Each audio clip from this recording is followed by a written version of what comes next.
നമ്മളിപ്പോൾ ജോർദാനിലാണ്.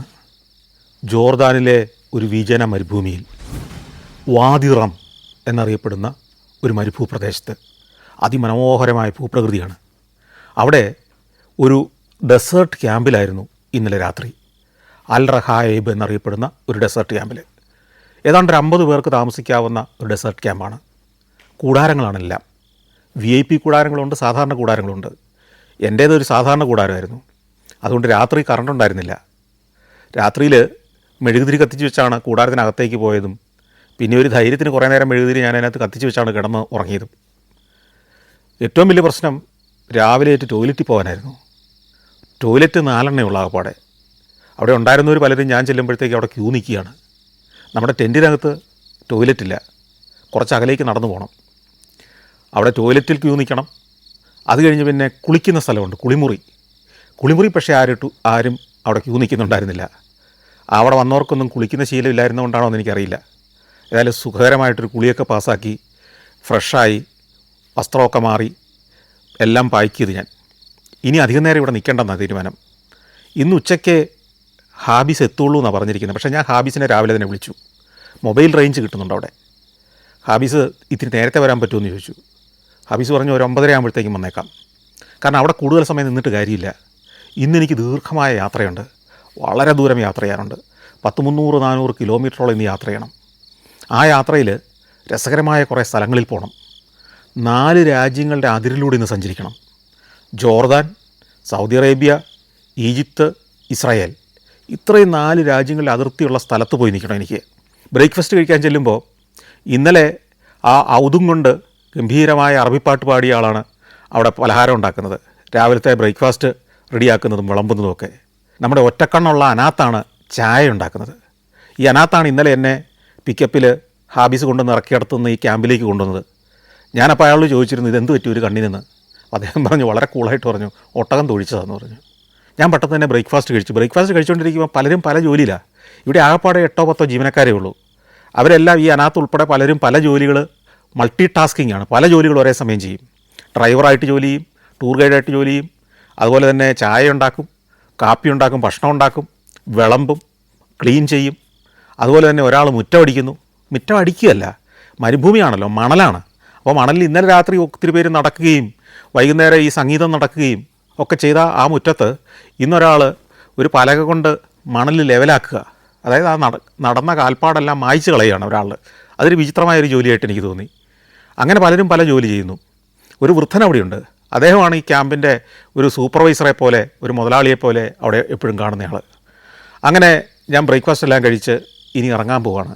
അതിനകത്തിനോട് പറഞ്ഞു എൻ്റെ ബില്ലെല്ലാം ഒന്ന് പ്രിപ്പയർ ചെയ്തേര്, കുറച്ച് പേയ്മെൻറ്റൊക്കെ അവിടെ കൊടുക്കാനുണ്ട്. അതെല്ലാം കൊടുത്തു, എല്ലാം പാക്ക് ചെയ്തു. ഞാൻ റെഡിയായി. അതിനകത്ത് വന്നു, എന്നെ വണ്ടിയിലേക്ക് കൊണ്ടുപോയി. വണ്ടിയിൽ കയറി പോകുന്ന വഴിക്ക് ആ ഇന്നലെ പരിചയപ്പെട്ട അവിടുത്തെ പല ജീവനക്കാർക്കും ചെറിയ ചെറിയ ടിപ്പുകളൊക്കെ കൊടുത്തു. ഈ ടിപ്പൊക്കെയാണ് ഇവരുടെ ഒരു പ്രധാന വരുമാനം. ടൂറിസ്റ്റുകളെല്ലാം എന്തെങ്കിലുമൊക്കെ കൊടുക്കും. ഞങ്ങൾ വണ്ടിയിൽ കയറി. ആ വണ്ടി ഞാൻ പറഞ്ഞല്ലോ വലിയ പ്രശ്നമാണ് അതിനകത്ത് കയറിയിരിക്കാൻ. അതിലൂടെ സ്ഥിരം വണ്ടി ഓടിക്കുന്നയാൾക്ക് മാത്രമേ ആ ഭൂപ്രകൃതി മനസ്സിലാവുള്ളൂ, വഴി മനസ്സിലാവുള്ളൂ, ദിക്കും മനസ്സിലാവുള്ളൂ. ഞാൻ അന്തം വിട്ടിരുന്ന് ഷൂട്ട് ചെയ്തുകൊണ്ടിരിക്കുകയാണ്. അങ്ങനെ ഓടി അങ്ങകലെ ഒരു കാറ് കിടക്കുന്ന കണ്ടു. നമ്മുടെ ഹാബിസിൻ്റെ കാറാണ്. അപ്പോൾ ഹാബിസ് എത്തിയിരിക്കുന്നു ഇപ്പോൾ തന്നെ. എന്നെ ഇറക്കി വിട്ട ആ വലിയ പന്തലിൻ്റെ ആ കൂടാരത്തിൻ്റെ സമീപത്തേക്ക് അനാത്ത് എന്നെ കൊണ്ട് ഇറക്കി വിട്ടു. ഞങ്ങൾ യാത്ര പറഞ്ഞു. അനാത്ത് ഇനി എന്തോ സാധനമൊക്കെ വാങ്ങാൻ പട്ടണത്തിലേക്ക് പോകണം. അപ്പോൾ അനാത്ത് ഞങ്ങൾക്ക് മുമ്പേ അങ്ങ് പോയി. ഞാൻ ഹാബിസിൻ്റെ കാറിൽ ചെന്ന് കയറി. ഹാബിസ് 2 മണിക്കൂർ ഓടിയാണ് ഇവിടെ വന്നിരിക്കുന്നത്. പെട്രയിലാണ് ഇയാളുടെ ബന്ധുവീട്. അങ്ങനെ ഓടി ടാറിട്ട് റോഡിലേക്ക് ചെന്ന് കയറുന്നു. അവിടെ ഒരു ഗ്രാമമുണ്ട്. ആ ഗ്രാമത്തിൻ്റെ പേര് അൽദീസ എന്നാണ്. ഈ അൽദീസ ഗ്രാമത്തിലാണ് ഈ റിസോർട്ടുകളിലൊക്കെ ജോലി ചെയ്യുന്ന ബദൂവിയൻ ആൾക്കാരൊക്കെ താമസിക്കുന്നത്. അവരുടെ വീടുകളൊക്കെ ഇവിടെയാണ്. ഒരു തരത്തിൽ പറഞ്ഞാൽ ഇവിടുത്തെ റിസോർട്ടുകളിലെ ജോലിക്കാരുടെ ഒരു ഗ്രാമം എന്ന് വേണേൽ പറയാം. പല റിസോർട്ടുകളിലെ ജോലിക്കാരവിടെ താമസിക്കുന്നു. അവർക്കുള്ള ചില പലചരക്ക് പീടികകൾ, ചെറിയ റെസ്റ്റോറൻറ്റുകൾ, ചായക്കടകൾ ഇതൊക്കെയുണ്ട്. വലിയ പട്ടണമൊന്നുമല്ല, ചെറിയൊരു ഗ്രാമം. അവിടെയും പിന്നിട്ട് നമ്മൾ ഇന്നലെ വന്ന വഴിയിലൂടെ തന്നെ പോയി ആ റെയിൽവേ പാളം എല്ലാം ക്രോസ് ചെയ്ത് നമ്മൾ മെയിൻ ഹൈവേയിലേക്ക് കയറി. അമ്മാനിൽ നിന്ന് അഖബ തുറമുഖത്തേക്ക് നീണ്ടു കിടക്കുന്ന ഹൈവേ. അത് മനോഹരമായ ഹൈവേ, ഭംഗിയായിട്ട് പണിതിരിക്കുന്നു. നമ്മളിനി മല ഇറങ്ങുകയാണ്. മലമ്പ്രദേശത്ത് നിന്ന് താഴ്വാരത്തേക്കാണ് പോകുന്നത്. ഇനി കടൽ തീരത്തേക്കാണ് പോകുന്നത്. റെഡ് സീയുടെ ചെങ്കടലിൻ്റെ തീരത്തേക്ക്. ചെങ്കടൽ തീരത്തെ തുറമുഖമാണ് അഖബ, അൽ അഖബ എന്ന് പറയും. അൽ അഖബ എന്ന് പറയുന്നത് ജോർദാൻ്റെ ഏക തുറമുഖമാണ്. കടലിലേക്ക് ജോർദാനുള്ള ഏക വാതിൽ, ഏക ഓപ്പണിംഗ് അവിടെയാണ്. ഒരു 20 കിലോമീറ്റർ മാത്രം കടൽ തീരമാണ് ജോർദാൻ എന്ന് പറയുന്ന രാജ്യത്തിനുള്ളത്. അത് 4 രാജ്യങ്ങളുമായിട്ടാണ് റെഡ് സീയുടെ ഈ വടക്കേ മൂല പങ്കുവയ്ക്കുന്നത്. ജോർദാൻ ഒരു കഷ്ണം കിട്ടിയിട്ടുണ്ട്, ഇസ്രായേലിന് ചെറിയൊരു കഷ്ണമുണ്ട്, പിന്നെ വലിയൊരു ഭാഗം മറുകരയിലുള്ള ഈജിപ്തിനും ഇങ്ങേക്കരയിലുള്ള സൗദി അറേബ്യയ്ക്കുമാണുള്ളത്. വടക്കേ ആ മുനമ്പ് ഭാഗം ഇസ്രായേലും ജോർദാനും കൂടെ വീതിച്ചെടുത്തിരിക്കുകയാണ്. പണ്ടൊത്തിരി യുദ്ധമൊക്കെ ഉണ്ടായിരുന്നു, ഇവർ തമ്മിൽ വലിയ ശത്രുതയിലായിരുന്നെങ്കിലും 1993 ശേഷം ഇസ്രായേലും ജോർദാനും വളരെ സൗഹൃദത്തിലാണ്, നല്ല ബന്ധത്തിലാണ്. അൽ അഖ്ബ ഒരു ആസൂത്രിതമായ ഒരു പുതിയ നഗരമാണ്, അതിമനോഹരമായി രൂപപ്പെട്ടുകൊണ്ടിരിക്കുന്നൊരു നഗരം. ഞാനീ പോകുന്ന സമയത്ത് വളരെ ത്വരിതഗതിയിൽ വികസന പ്രവർത്തനങ്ങളൊക്കെ നടന്നുകൊണ്ടിരിക്കുകയായിരുന്നു. ഇപ്പോൾ അതിൻ്റെയൊക്കെ രൂപം മാറിയിട്ടുണ്ടാവും, ഇപ്പോൾ ഏറ്റവും ആധുനികമായൊരു നഗരമായിട്ടുണ്ടാവാം. അന്ന് ഏതാണ്ട് 1.5 ലക്ഷം ആളുകൾ മാത്രം വസിക്കുന്നൊരു നഗരമായിരുന്നു. പക്ഷേ നിരവധി ഹോട്ടലുകളും റിസോർട്ടുകളും അവിടെയുണ്ട്. കാരണം ഈ റെഡ് സീയുടെ തീരം അതിഗംഭീരമായ ഒരു ഉല്ലാസ നഗരമാണ്, ഒരു ടൂറിസ്റ്റ് സ്പോട്ടാണ്. നിരവധിയായ റിസോർട്ടുകൾ, ഹോട്ടലുകൾ ഒക്കെ കണ്ടുകൊണ്ട് ഇങ്ങനെ പോവാണ്. അവിടെ ഷെറാട്ടണുണ്ട്, കെമ്പിൻസ്കി ഉണ്ട്, ഹോളിഡേ ഇന്നുണ്ട്, ഇൻ്റർ കോണ്ടിനെൻ്റലുണ്ട്. അങ്ങനെ ലോകത്തെ ഏറ്റവും പ്രമുഖമായ ഹോട്ടൽ ചെയിനുകളുടെ എല്ലാം ഹോട്ടലുകളും റിസോർട്ടുകളും അവിടെ കാണാം നമുക്ക്. അതിമനോഹരമായ ക്യാമ്പസാണ്.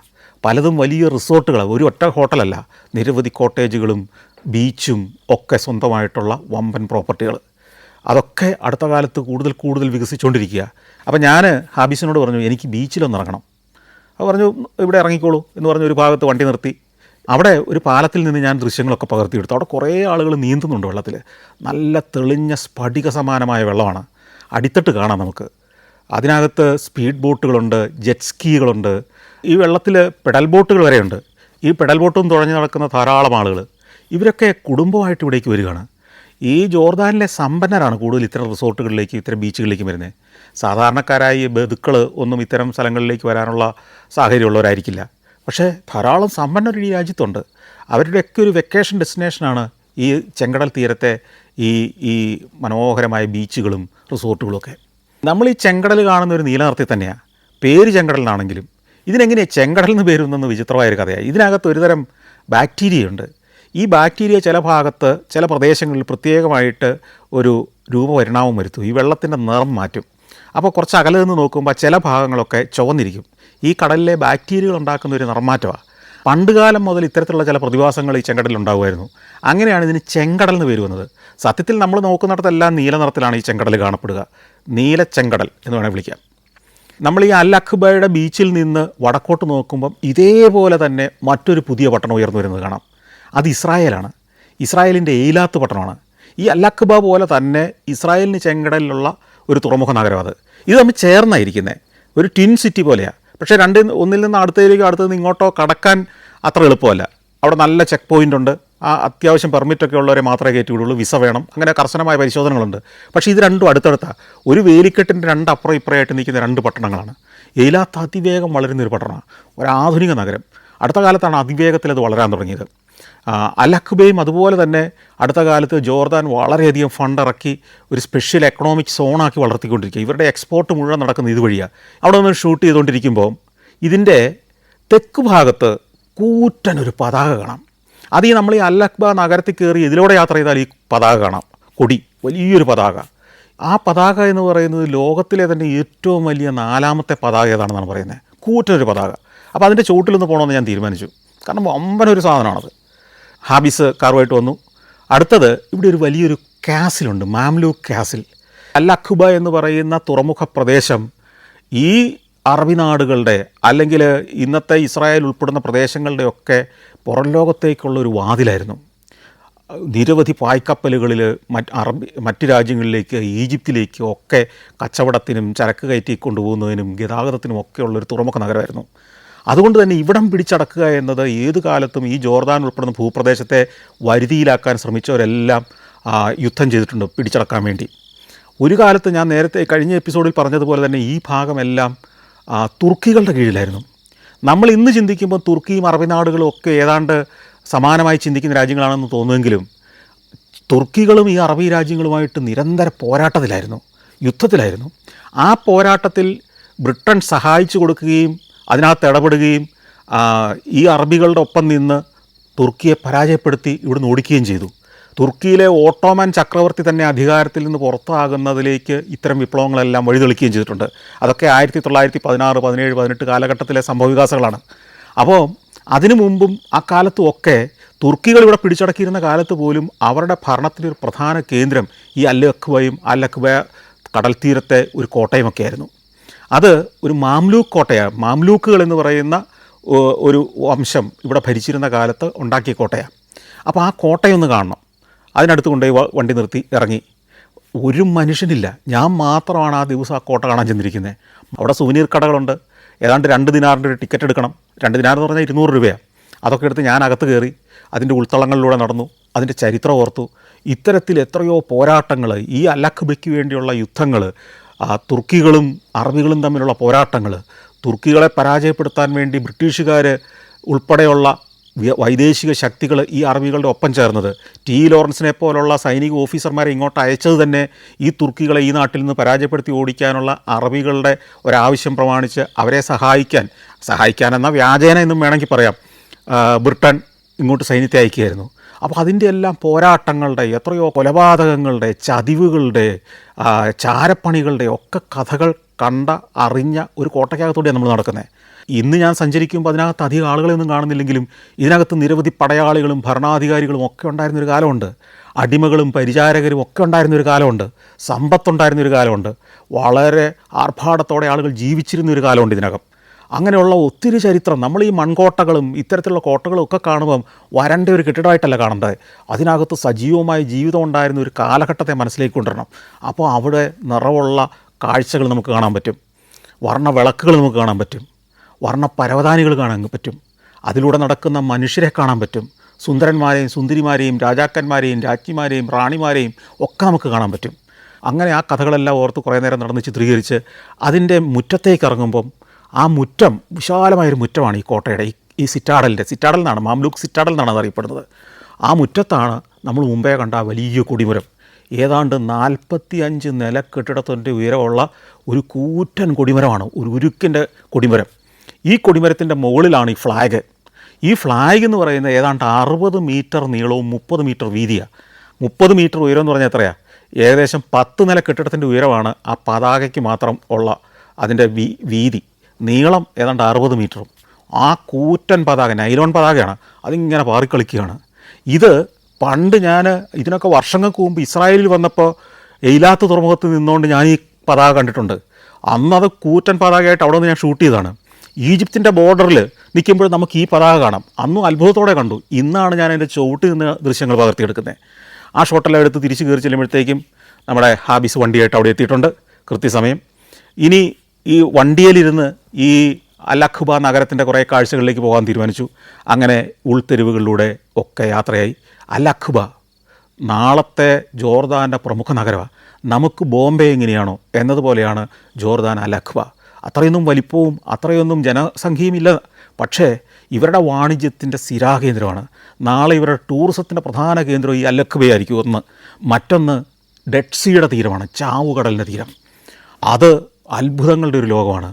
ഭൂനിരപ്പിൽ നിന്ന്, സമുദ്രനിരപ്പിൽ നിന്ന് ഏതാണ്ട് 300 മീറ്റർ താഴെ ഉപ്പുറഞ്ഞുകൂടിയ ഒരു വലിയ കടൽ, ഒരു വലിയ തടാകം, കടലെന്നവർ വിളിക്കുന്ന, ചാവുകടലെന്ന് വിളിക്കുന്ന വമ്പൻ ഉപ്പ് തടാകം. അത്ഭുതങ്ങളുടെ ഒരു പ്രദേശമാണ്. മനുഷ്യനൊരിക്കലും മുങ്ങിപ്പോവാത്ത, മനുഷ്യന് താന്നു പോകാൻ പറ്റാത്ത, ഒരു ജീവിവർഗവും അതിനകത്ത് വസിക്കാത്ത ഒരു കടൽ. ആ തീരത്തേക്കാണ് ഇനി എൻ്റെ യാത്ര. അപ്പോൾ ഞങ്ങൾ നഗരത്തിൽ നിന്ന് പുറത്തേക്ക് യാത്ര ചെയ്യും. വടക്കോട്ടാണ് ഇനി പോകേണ്ടത്. വടക്കോട്ട് യാത്ര ചെയ്ത് നമ്മൾ ഇങ്ങോട്ട് വന്ന ഹൈവേയിലൂടെ കുറച്ച് ദൂരം ഓടിയതിന് ശേഷം പിന്നെ ഇടത്തേക്ക് തിരിഞ്ഞു. ഇനി ഡെഡ് സീ ഹൈവേ എന്ന് പറയുന്ന ഒരു ഹൈവേയിലൂടെ പോകണം. അങ്ങനെ നഗരത്തെ പിന്നിലാക്കി മരുഭൂമിയിലൂടെ യാത്ര. മരുഭൂമിയിലൂടെ ഇപ്പോൾ പോകുമ്പോൾ ഇവിടുന്ന് നമുക്ക് നോക്കിയാൽ കാണാം ഇസ്രായേലിൻ്റെ അതിർത്തി. ഇനി ആ പോകുന്ന ദൂരം മുഴുവൻ ഏതാണ്ട് 250 കിലോമീറ്റർ ഇനി പോകണം. ഈ 250 കിലോമീറ്റർ ദൂരത്തിലും നമ്മുടെ ഒരു വശത്ത്, ഇടതുവശത്ത് മുഴുവൻ ഇസ്രായേലിൻ്റെ ബോർഡറാണ്. ഇപ്പോൾ നമ്മൾ പോകുന്ന വഴിയോരങ്ങളിൽ മുഴുവൻ ജോർദാൻ്റെ നിരീക്ഷണ ഗോപുരങ്ങൾ കാണാം, പട്ടാളക്കാരുടെ നിരീക്ഷണ ഗോപുരങ്ങൾ. ഇവർ തമ്മിൽ നല്ല ബന്ധത്തിലാണിപ്പോൾ. ശത്രുതയും യുദ്ധമൊന്നും നടക്കുന്നില്ലെങ്കിലും രണ്ട് രാജ്യവും എപ്പോഴും വളരെ ശ്രദ്ധാലുക്കളാണ്. നുഴഞ്ഞുകയറ്റം ഉണ്ടാകുന്നില്ല, അല്ലെങ്കിൽ മറ്റു രാജ്യങ്ങളിൽ നിന്ന് ഈ വഴിയിലൂടെ ഇസ്രായേലിലേക്കും ഇസ്രായേലിൽ നിന്ന് ഇങ്ങോട്ടും ഒന്നും കടക്കുന്നില്ലെന്ന് ഉറപ്പുവരുത്തുന്ന നിരീക്ഷണ സംവിധാനങ്ങൾ. കുറച്ച് ദൂരം കൂടെ നമ്മൾ ഓടിക്കഴിയുമ്പോഴത്തേക്കും അവിടെ ഒരു എയർപോർട്ടുണ്ട്, പുതിയൊരു എയർപോർട്ടാണ്. കിങ് ഹുസൈൻ ഇൻ്റർനാഷണൽ എയർപോർട്ട് എന്നാണ് അതിൻ്റെ പേര്. ഇപ്പോഴത്തെ അബ്ദുള്ള രാജാവിൻ്റെ പിതാവിൻ്റെ പേരിലുള്ള എയർപോർട്ട്. അതൊരു ഇൻ്റർനാഷണൽ എയർപോർട്ടാണ്. ഏറ്റവും രസകരമായ കാര്യം എന്നറിയോ, ആ എയർപോർട്ട് ഇരിക്കുന്നത് 3 രാജ്യങ്ങളുടെ ബോർഡറിലാണ്. ഒരു 2-3 കിലോമീറ്റർ അങ്ങോട്ട് പോയാൽ ഇസ്രായേലായി, 7-8 കിലോമീറ്റർ തെക്കോട്ട് പോയാൽ ഈജിപ്തായി, 10-20 കിലോമീറ്റർ പോയാൽ സൗദി അറേബ്യയായി. അപ്പം 3 അല്ലെങ്കിൽ 4 രാജ്യങ്ങളുടെ ബോർഡറിൽ ഒരു എയർപോർട്ട്. ഇത്രയും അതിർത്തി കൊണ്ട് ഒരു എയർപോർട്ട് പണിതിട്ടുണ്ടാവില്ല ലോകത്ത് ഒരിടത്തും. അവിടെ പിന്നിട്ട് പോകുമ്പോൾ ഈ നിരീക്ഷണ ഗോപുരങ്ങൾ എവിടെയും കാണാം, പട്ടാളത്തിൻ്റെ സാന്നിധ്യം എവിടെയും കാണാം, പട്ടാള ക്യാമ്പുകൾ വഴിയിൽ പലയിടത്തും കാണാം. 1948 മുതൽ ദീർഘകാലം ഈ ജോർദാനും ഇസ്രായേലുമായിട്ട് യുദ്ധത്തിലായിരുന്നു. ഇസ്രായേലുമായിട്ട് യുദ്ധമില്ലാത്ത അയൽ രാജ്യങ്ങളില്ലല്ലോ, എല്ലാവരുമായിട്ട് യുദ്ധമാണല്ലോ, എവിടെയും പ്രശ്നമാണല്ലോ. അന്നത്തെ യുദ്ധം പ്രധാനമായിട്ടും ഈ ജോർദാൻ നദിക്ക് വേണ്ടിയായിരുന്നു. ഈ പ്രദേശത്തെ ഏറ്റവും പ്രധാനപ്പെട്ട ശുദ്ധജല സ്രോതസ് എന്ന് പറയുന്നത് ജോർദാൻ നദിയാണ്. ഈ ജോർദാൻ നദി ഇങ്ങനെ വടക്കുന്ന് സിറിയയുടെ മലമുകളിൽ നിന്ന്, ഗോലാൻ ഹൈറ്റ്സിൽ നിന്നൊക്കെ ഉത്ഭവിച്ച് ഇങ്ങനെ ഒഴുകി ഡെഡ് സീയിൽ വന്ന് ചേരുക ചെയ്യുന്നത്. അപ്പോൾ ഈ ജോർദാൻ നദിയിലാണ് ശുദ്ധജലമുള്ളത്.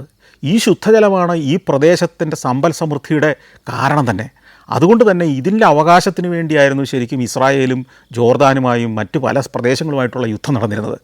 അക്കാലത്ത് പൊരിഞ്ഞ യുദ്ധമായിരുന്നു. പിന്നീട് 6 ഡേ വാർ എന്ന് പറയുന്ന 1960കളിലെ 6 ദിവസ യുദ്ധം വന്നു. ഈ 6 ദിവസത്തെ യുദ്ധത്തിൽ പല രാജ്യങ്ങളും ചേർന്നു. അടുത്തുള്ള അറബ് രാജ്യങ്ങളെല്ലാം ചേർന്നാണ് ഇസ്രായേലിനെ ആക്രമിച്ചത്. അവിടെ ഈ ജോർദാനും ചേർന്നു. പക്ഷേ ആ യുദ്ധത്തിൽ അറബ് രാജ്യങ്ങൾ പരാജയപ്പെട്ടു. ഇസ്രായേലിന് വലിയ നേട്ടമുണ്ടായി. അതിനുശേഷം പിന്നീട് 90കളായപ്പോഴത്തേക്കും ഇസ്രായേലും ജോർദാനും തമ്മിൽ നല്ലൊരു ബന്ധത്തിലേക്കെത്തി. ബിൽ ക്ലിൻ്റൻ്റെ നേതൃത്വത്തിൽ ഇതിനൊരു വലിയൊരു ചർച്ച നടന്നു, വലിയൊരു സമവായ നീക്കം നടന്നു. അങ്ങനെ ഇവർ തമ്മിൽ എല്ലാ കാര്യത്തിലും ഒരു ധാരണയായി. ഇസ്രായേലിൻ്റെ പ്രധാനമന്ത്രിയും ജോർദാൻ്റെ പ്രധാനമന്ത്രിയും ചേർന്ന് എഗ്രിമെൻറ്റ് സൈൻ ചെയ്തു. അവിടെ ഹുസൈൻ രാജാവും ഇസ്രായേലിൻ്റെ പ്രസിഡൻറ്റും സന്നിഹിതരായിരുന്നു. അവർ ഷെയ്ഖ് ഹാൻഡ് കൊടുത്ത് സൗഹൃദം ഉറപ്പിച്ചു. 93 മുതൽ ഇന്ന് വരെ ആ സൗഹൃദം നീണ്ടുപോരുകയാണ്. അത് വലിയൊരു ശാന്തി അവിടെ ഉണ്ടാക്കുന്നുണ്ട്. ഇതുപോലെ തന്നെ ഈജിപ്തുമായിട്ടും ഇസ്രായേൽ നല്ല ലോഹ്യത്തിലാണ്, അത്യാവശ്യം നല്ല ബന്ധത്തിലാണ്. ഈ ബന്ധം മറ്റ് അറബി നാടുകളിലേക്കും വ്യാപിപ്പിക്കാനാണ് ഇസ്രായേൽ ശ്രമിച്ചുകൊണ്ടിരുന്നത്. 2023 ആ ആക്രമണം, ഹമാസിൻ്റെ ആക്രമണം ഉണ്ടായതോടുകൂടി അതെല്ലാം താറുമാറായി. ഇപ്പോൾ അത് പഴയപടിയിലായെന്ന് വേണേൽ പറയാം. മറ്റ് അറബി രാജ്യങ്ങളുമായിട്ട് ആ നയതന്ത്ര ബന്ധം മുന്നോട്ട് കൊണ്ടുപോകാൻ പറ്റാത്ത അവസ്ഥയിലായി ഇസ്രായേൽ. അപ്പോൾ ഇങ്ങനെ ഇതൊക്കെ ഓർത്ത് പോകുമ്പോൾ ഇടയ്ക്കിടയ്ക്ക് ചെറിയ ഗ്രാമങ്ങൾ വരും. പക്ഷേ കൂടുതൽ സ്ഥലവും മരുഭൂമികളാണ്. കുറേ ദൂരം പോയി കഴിയുമ്പോൾ നമ്മൾ ഒട്ടകക്കൂട്ടങ്ങളെ കാണാം, ഒട്ടകങ്ങളെ മേയിച്ച് നടക്കുന്ന ബതുക്കളെ കാണാം, അവരുടെ ചെറിയ ഗ്രാമങ്ങൾ കാണാം. ഒന്നും തിന്നാനില്ലാത്തടത്തോടെ ഈ ഒട്ടകങ്ങൾ എന്ത് തിന്നാ നടക്കുന്നത് നമുക്ക് സംശയം തോന്നുന്ന പ്രദേശങ്ങളിലൂടെയൊക്കെയാണ് പോകുന്നത്. അങ്ങനെ ഓടുമ്പോൾ പലയിടത്തും ചില ഫാക്ടറികൾ കാണാം, ഗോഡൗണുകൾ കാണാം. ഈ ചാവുകടലിൽ നിന്ന് ഖനനം ചെയ്തെടുക്കുന്ന പലതരം രാസവസ്തുക്കളുണ്ട്. ആ രാസവസ്തുക്കളൊക്കെ പ്രോസസ്സ് ചെയ്യുകയും പാക്ക് ചെയ്യുകയും ചെയ്യുന്ന ഫാക്ടറികൾ നിരവധിയുണ്ട്. ജോർദാൻ്റെ വലിയൊരു വരുമാനം, എക്സ്പോർട്ട് എന്ന് പറയുന്നത് ഈ ചാവുകടലിൽ നിന്ന് ഖനനം ചെയ്തെടുക്കുന്ന ലവണങ്ങൾ, പലതരം രാസവസ്തുക്കളൊക്കെയാണ്. അത് വളം നിർമ്മാണം മുതൽ സൗന്ദര്യവർദ്ധക വസ്തുക്കൾ ഉൽപ്പാദിപ്പിക്കുന്നതിനും മെഡിസിൻ, പലതരം മരുന്നുകളുടെ നിർമ്മാണത്തിനും എല്ലാം ആവശ്യമുള്ള അമൂല്യമായ പല രാസവസ്തുക്കളാണ് ഈ ചാവുകടലിൻ്റെ തീരത്ത് നിന്ന് ജോർദാനും ഇസ്രായേലും ഒക്കെ ഖനനം ചെയ്തെടുക്കുന്നത്. അപ്പോൾ അതിലെ പകുതി ജോർദാനുള്ളതാണ്, ബാക്കി പകുതി ഇസ്രായേലിന് അവകാശപ്പെട്ടതാണ്. അപ്പോൾ അതിൻ്റെ ഫാക്ടറികൾ 2 തീരത്തും കാണാം. അങ്ങനെ ഓടി നമ്മൾ കുറേ ചെന്ന് കഴിയുമ്പോഴത്തേക്കും ചാവുകടലിൻ്റെ തീരം കാണുക ഒരറ്റം കണ്ടു തുടങ്ങിയിരിക്കുന്നു. ചാവുകടൽ ഇങ്ങനെ ചെറുതായിട്ട് കണ്ടു തുടങ്ങുന്നു. അവിടെ എല്ലാം ഏതാനും വർഷങ്ങൾക്ക് മുമ്പ് വരെ കുറേയും കൂടി ഉയരത്തിൽ വെള്ളമുണ്ടായിരുന്ന ഒരു വലിയ ജലാശയം ഇന്ന് വെള്ളം വറ്റി താന്ന് അടിത്തട്ട് കാണുന്ന മട്ടിലേക്കായിരിക്കുന്നു. നമ്മളങ്ങോട്ട് ആദ്യം ചെല്ലുമ്പോൾ ഉപ്പിൻ്റെ അളങ്ങളാണ്, ഉപ്പ് വറ്റിച്ചെടുക്കുന്ന ഉപ്പളങ്ങൾ, സോൾട്ട് പാനുകൾ എന്നറിയപ്പെടുന്ന ഉപ്പളങ്ങൾ. കുറേ കൂടി നമ്മൾ ഈ ചാവുകടലിൻ്റെ ഒരു ഏറ്റവും വീതിയാർന്നൊരു ഭാഗത്തേക്ക് എത്തുന്നു. അവിടെ മറുകരയിൽ ഇസ്രായേലാണ്, ഇക്കരയിൽ ജോർദാനും. ജോർദാൻ്റെ ബീച്ചുകളാണ് ഇവിടെ എല്ലാം.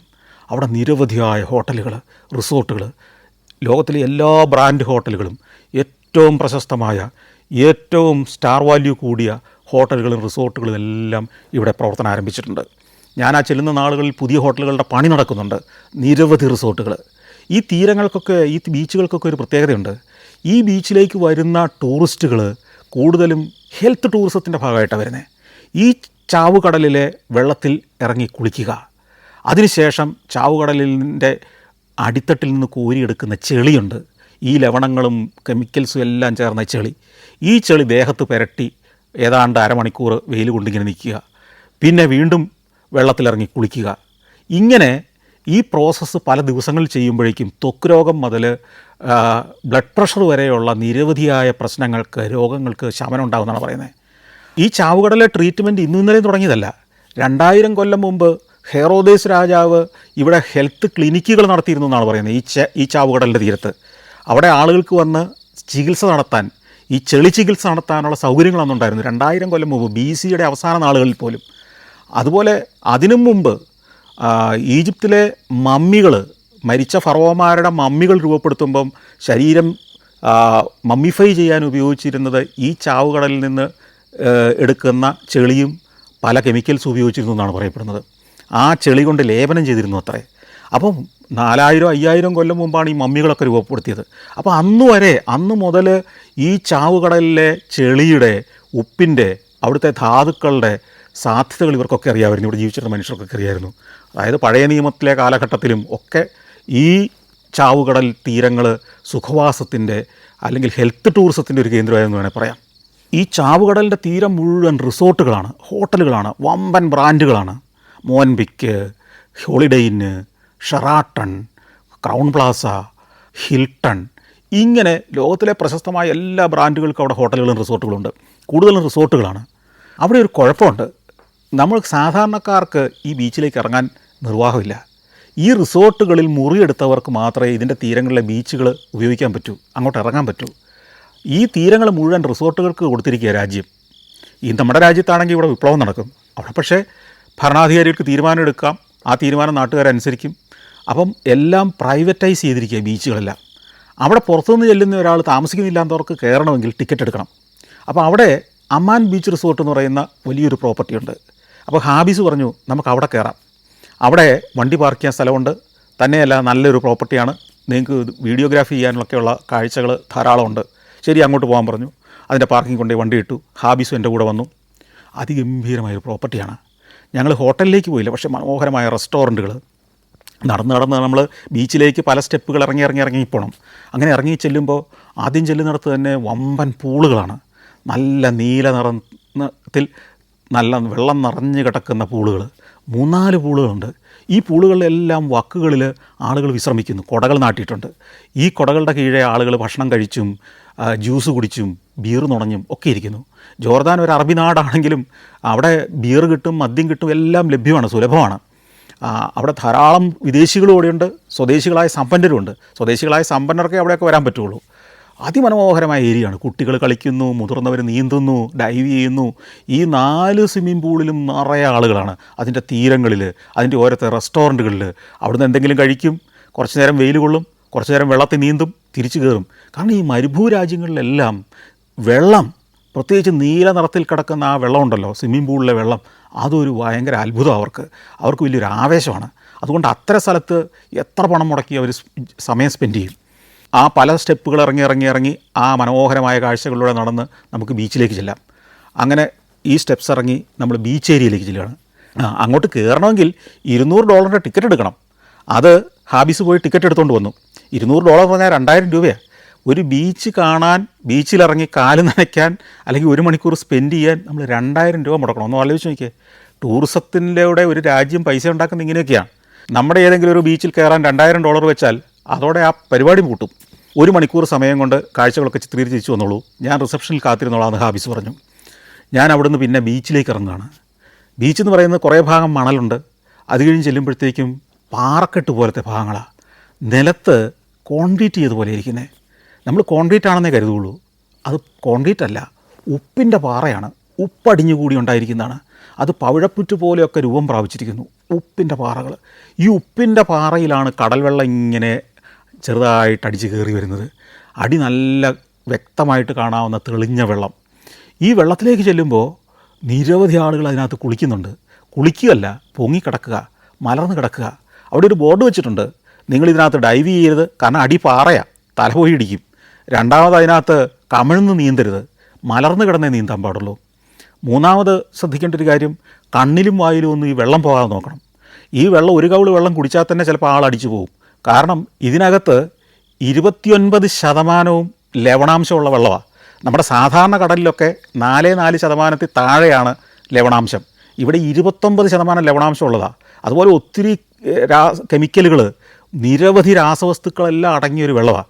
ഇത് കുടിച്ചാൽ നമ്മുടെ കിഡ്നി ആദ്യം തന്നെ അടിച്ചു പോകും. അപ്പോൾ അതുകൊണ്ട് വെള്ളം വയറ്റിൽ പോകാതെ നോക്കണം, കണ്ണിൽ പോകരുത്, കണ്ണ് നീറും, ഒത്തിരി അസ്വസ്ഥതകളുണ്ടാവും. അപ്പോൾ അതുകൊണ്ട് എല്ലാവരും മലർന്ന് കിടന്നാണ് നീന്തുന്നത്. ഇതിൽ വെള്ളത്തിൽ താന്നു പോവില്ല. താന്നു പോകാത്തതിൻ്റെ കാരണം തന്നെ ഈ പറഞ്ഞ 29% ലവണാംശം ഉള്ളത് കൊണ്ട് തന്നെ അത് മനുഷ്യനെ പൊക്കി നിർത്തും, താഴാൻ സമ്മതിക്കില്ല. അപ്പം നീന്തലറിയാത്തവർക്ക് നീന്താവുന്ന, പോയി കിടക്കാവുന്ന കടലാണ് ചാവുകടൽ. അങ്ങനെ ആളുകൾ മലർന്ന് കിടക്കുന്നു. ചിലർ പുസ്തകം വായിക്കുന്നു, ചിലർ വെറുതെ കിടക്കുന്നു. നല്ല വെയിലാണ്, 40 ഡിഗ്രി സെൽഷ്യസാണ് ചൂട്, ക്യാമറ ചുട്ടുപഴുത്താണ് ഇരിക്കുന്നത്. എങ്കിലും അതിഗംഭീരമായ അനുഭവങ്ങളാണ്. ഇതിൻ്റെ മറുകരയിൽ നിന്ന് ഞാൻ ഇസ്രായേലിൻ്റെ തീരത്ത് നിന്ന് ഞാൻ ആ കാഴ്ചകളൊക്കെ എടുത്തിട്ടുണ്ട്. പക്ഷേ ഇത് വ്യത്യസ്തമായൊരു കാഴ്ചയാണ്. റിസോർട്ടുകളുടെ, ബീച്ചുകളുടെ ഒരു തീരം. ധാരാളം വിദേശ ടൂറിസ്റ്റുകൾ എത്തുന്നു. അവർ ആഴ്ചകളോളം ഇവിടെ താമസിച്ച് മഡ് ട്രീറ്റ്മെൻറ്റ് നടത്താൻ വന്നിരിക്കുന്നവരാണ്. അപ്പോൾ ഈ വെള്ളത്തിലേക്ക് ഇറങ്ങി വരുന്ന ഇവിടുത്തെ ടൂറിസ്റ്റുകളിൽ പലരുടെയും ശരീരം നല്ല കറുത്തായിരിക്കുന്നത്, നല്ല കറുത്തിരിക്കുന്നു. ഇവരുടെ ശരീരത്തിലൊരു പെയിൻ്റ് അടിച്ച പോലെ അവർ ഇറങ്ങി വരുന്നത്. കണ്ണും വായും മാത്രമാണ് അല്പം കറുപ്പില്ലാതിരിക്കുന്നത്. വിചിത്ര രൂപികളാണ് ഇറങ്ങി വരുന്നത് മുഴുവൻ. വളരെ കൗതുകം തോന്നും. സംഭവം എന്താണെന്നറിയോ, ഈ കറുത്ത ചെളി, ഈ ചാവുകടലിന് അടിയിലെ ചെളി എടുത്ത് ശരീരത്ത് പുരട്ടുന്ന മഡ് ട്രീറ്റ്മെൻറ്റ് നടക്കുകയാണ്. മഡ് റാപ്പിംഗ് ട്രീറ്റ്മെൻറ്റ് എന്നാണ് ഇത് അറിയപ്പെടുന്നത്. ചെളിയിൽ പൊതിയും, അതാണ് ആ ട്രീറ്റ്മെൻറ്റ്. അപ്പോൾ അത് ഞാൻ പറഞ്ഞല്ലോ, നേരത്തെ പറഞ്ഞല്ലോ, നൂറ്റാണ്ടുകളായിട്ട് ഇതുള്ളതാണ്. അപ്പോൾ ലോകത്തിൻ്റെ നാനാഭാഗത്തു നിന്ന് പലതരം ത്വക്ക് രോഗങ്ങളോ അല്ലെങ്കിൽ എന്തെങ്കിലും ശരീര പ്രശ്നങ്ങളുള്ളവരോ, എന്തിനേറെ ഒരു പ്രശ്നമില്ലാത്തവർക്കും ഈ മഡ് ട്രീറ്റ്മെൻറ്റ് നടത്തിയാൽ ഈ തൊലി നല്ല തിളങ്ങി യൗവനം തിരിച്ചു കിട്ടുമെന്നൊക്കെയാണ് ഇവരുടെ വിശ്വാസം. അതിനുവേണ്ടി നൂറുകണക്കിന്, ആയിരക്കണക്കിന് ആളുകൾ ഈ ചാവുകടലിൻ്റെ രണ്ട് കരയിലുമുള്ള ഇസ്രായേലിൻ്റെ ഭാഗത്തും ജോർദാൻ്റെ ഭാഗത്തുമുള്ള റിസോർട്ടുകൾ വന്ന് താമസിച്ച് ഈ ട്രീറ്റ്മെൻറ്റ് നടത്തും. അതിലൂടെ ലക്ഷക്കണക്കിന് രൂപയാണ് അവർ സ്പെൻഡ് ചെയ്തിട്ട് തിരിച്ചു പോകുന്നത്. കാശുള്ളവൻ്റെ ഒരു ഭ്രാന്തകളാണല്ലോ ഇതൊക്കെ. കടലിൽ നിന്ന്, ഈ ചാവുകടലിൽ നിന്ന് ചെളി എടുത്തിട്ട് ഇതിനെ ഗ്രൈൻഡ് ചെയ്യും. കാരണം ഇതിനകത്ത് ഉപ്പിൻ്റെ അംശമൊന്നും വരാൻ പാടില്ല. ഈ ശരീരത്ത് പുരട്ടുമ്പോൾ ശരീരം മുറിഞ്ഞാന്ന് പറഞ്ഞാൽ ഈ പറഞ്ഞ കെമിക്കലെല്ലാം ഉള്ളതായതുകൊണ്ട് നല്ല അസ്വസ്ഥയായിരിക്കും. അതുകൊണ്ട് നന്നായിട്ട് ഗ്രൈൻഡ് ചെയ്ത് നല്ല പേസ്റ്റ് പോലെയാക്കും. അങ്ങനെ പുരട്ടിയ ആളുകളാണ് ഇങ്ങോട്ട് ഇറങ്ങി വരുന്നത്. അവർ വെള്ളത്തിലേക്ക് ഇറങ്ങിപ്പോകുന്നു, വെള്ളത്തിൽ മലർന്ന് കിടക്കുന്നു. ഈ ട്രീറ്റ്മെൻറ്റിൻ്റെ ഒരു സ്വഭാവം എങ്ങനെയാണെന്നറിയോ, നമ്മൾ ഈ മഡ് റാപ്പിംഗ് ട്രീറ്റ്മെൻറ്റ് നടത്തണമെങ്കിൽ ആദ്യം പോയി നമ്മൾ നന്നായിട്ട് വെയിൽ കൊള്ളണം. ഒരു മണിക്കൂർ നേരം ഈ കടൽ തീരത്ത് നിന്ന് വെയിൽ കൊള്ളണം. നല്ല ചൂടുള്ള വെയിലാണല്ലോ. അതിനുശേഷം ഈ ചാവുകടലിൽ പോയി മുങ്ങി നൂർന്നു വരണം. ശരീരം നന്നായിട്ട് നനയ്ക്കണം. അത് കഴിഞ്ഞ് ചെന്ന് കഴിയുമ്പോൾ അവിടെ ശരീരത്ത് ഈ ചെളി പുരട്ടാനുള്ള ആളുകളുണ്ടാകും. അതിൻ്റെ ഫീസൊക്കെ നേരത്തെ ഈ റിസോർട്ടിൽ അടച്ചാൽ മതി. ആ ഫീസൊക്കെ അടച്ച് അതിൻ്റെ സ്ലിപ്പൊക്കെ കൊണ്ടുവന്ന് കൊടുക്കണം. അപ്പോൾ അവർ വലിയ ബക്കറ്റുകളിൽ ഈ ചെളി ഇങ്ങനെ കൊണ്ടുവന്ന് വെച്ചിട്ടുണ്ടാവും. അത് ഈ ഗ്രീസ് പുരട്ടുമല്ലോ, വലിയ ലോറിക്കൊക്കെ പുരട്ടുമെന്ന് പറഞ്ഞ പോലെ, ഗ്രീസ് അടിക്കുന്ന പറഞ്ഞ പോലെ ഗ്രീസ് പോലെ ആയിരിക്കുന്നത്. അതുകൊണ്ടൊന്ന് ശരീരം മുഴുവൻ പുരട്ടും. അത് കഴിഞ്ഞ് ഒരു അരമണിക്കൂർ നേരം വെയിലത്തെങ്ങനെ നിൽക്കണം, നന്നായിട്ട് ഉണങ്ങണം. അത് കഴിഞ്ഞ് വീണ്ടും പോയി ചാവുകടലിൽ കുളിച്ച് കയറി വന്ന് കഴിയുമ്പോഴത്തേക്കും അന്നത്തെ ട്രീറ്റ്മെൻറ്റ് കഴിയും. അപ്പോൾ അത് ഏകദേശം ഒരു മണിക്കൂർ, 1.5 മണിക്കൂർ നേരമാണ് ഒരു ട്രീറ്റ്മെൻറ്റ് ഒരു ദിവസത്തെ. അതുപോലെ തന്നെ ഒത്തിരി തെറാപ്പികൾ ഇത്തരം റിസോർട്ടുകൾക്കകത്ത് നടത്തുന്നുണ്ട്. ഞാൻ ഈ കടലിലെ കാഴ്ചകളെല്ലാം ഷൂട്ട് ചെയ്ത് തീരത്തേക്ക് വരുമ്പം അവിടെ രസകരമായൊരു കാഴ്ചയുണ്ട്. ഈ ചെളി പുരട്ടി കൊടുക്കുന്ന കുറേ ആളുകൾ നേരം നിൽക്കുക. ഓരോ റിസോർട്ടിലും ഇത്തരത്തിൽ ചെളി പുരട്ടാനുള്ള കുറേ ജീവനക്കാരുണ്ട്. അത് അല്പവസ്ത്രം മാത്രം ധരിച്ച പാശ്ചാത്യ സുന്ദരിമാർ ഇവരുടെ മുമ്പിൽ പോയി നിന്ന് കൊടുക്കും. അവർ ശരീരത്തിൻ്റെ ഒരു ഭാഗം അവശേഷിപ്പിക്കാതെ എല്ലാ ഭാഗത്തും ഈ ചെളി പുരട്ടി കൊടുക്കും. ആണും പെണ്ണും വ്യത്യാസമില്ലാതെ ഈ ചെളി പുരട്ടലുകാരുടെ മുമ്പിൽ പോയി നിന്ന് കൊടുക്കും. അവർ ശരീരം മുഴുവൻ വൃത്തിയായിട്ട് ചെളി പുരട്ടും. ഈ ചെളിയായിട്ട് ഇവർ നടന്നു പോകും, വെയിൽ കൊള്ളും, പിന്നെ മുമ്പേ പറഞ്ഞ പ്രോസസ്സ് എല്ലാം പൂർത്തിയാക്കും. ഈ പല ചെളി പുരട്ടലുകാരുടെയും മുമ്പിൽ വലിയൊരു ക്യൂ തന്നെയാണ്, ഊഴം കാത്ത് നിൽക്കുന്ന ആളുകളാണ്. അപ്പോൾ ഞാൻ ആലോചിക്കുകയത്, നമ്മുടെ നാട്ടിലെങ്ങാനും ആയിരുന്നു ഈ ചാവുകടലെങ്കിൽ ഈ ചെളിപുരട്ടലുകാരെ കൊണ്ട് ഇവിടെ തിങ്ങി നിറഞ്ഞേനെ. ആ ചെളിപുരട്ടലുകാരെയും ചെളിപുരട്ടാൻ കാത്തു നിൽക്കുന്ന ആളുകളെയും അവരുടെ ഉത്സാഹവും ഒക്കെ കണ്ട് തിരിച്ച് ഞാൻ ഈ സ്റ്റെപ്സ് എല്ലാം കയറി സ്വിമ്മിംഗ് പൂളിൻ്റെ ഓരത്തെ ആഘോഷവും ഒക്കെ പകർത്തിയെടുത്ത് കാറിലേക്ക് നടന്നു. ഇനി അമ്മാനിലേക്ക് മടങ്ങുന്ന വഴിക്ക് ഒരു കാഴ്ചയുടെ ഉണ്ട്. മോശ പണ്ട് ഈജിപ്തിൽ നിന്ന് 40 വർഷം മരുഭൂമിയിലൂടെ വലിയൊരു സംഘത്തെ, തൻ്റെ ജനത്തെ നയിച്ചു കൊണ്ടുവന്ന് വാഗ്ദത്ത ഭൂമി കാണിച്ചു കൊടുത്ത ആ മലമുകൾ മൗണ്ട് നെബോ, അവിടെ വെച്ചാണ് മോശ മരിച്ചതും. അവിടേക്കാണ് ഇനി പോകേണ്ടത്.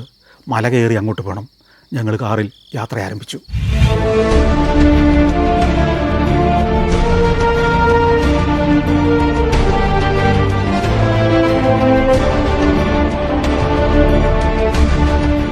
Malaysia, Thailand, Tanzania, China.